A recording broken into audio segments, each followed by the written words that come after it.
இந்த பதிவை யாரும் மேல தூக்கி விட்டுறாதீங்க. முக்கியமா Bajaj company Pulsar discover bike வச்சிருக்கக்கூடிய நண்பர்கள் இந்த பதிவை ஃபுல்லா பாருங்க. உங்க பைக்ல என்ன பிரச்சனை ஆகும்னா, இப்போ இந்த இடத்த பாக்குறீங்களா, ஃபுட் ரெஸ்ட் வைக்கக்கூடிய இடம், இதுல இருக்கக்கூடிய 2 போல்ட் கட் ஆகி ஃபுட் ரெஸ்ட் கீழே விழுந்துரும்.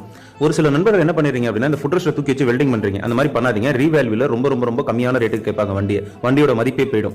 அதுக்கு என்ன பண்ணலாம் அப்படின்னா, இந்த மாதிரி கட்டான போல்ட்டை வெல்டிங் பண்ணி எடுக்கலாம், இல்லைனா ஹோல்ஸ் பண்ணி எடுக்கலாம். ஃபர்ஸ்ட் ஐடியா வெல்டிங் பண்ணி எடுக்கிறது தான் எனக்கு தெரிஞ்ச வரைக்கும் பெஸ்ட்டான ஐடியா. ரொம்ப ஈஸியாகவும் முடியும், சார்ஜஸும் ரொம்ப கம்மியா இருக்கும்.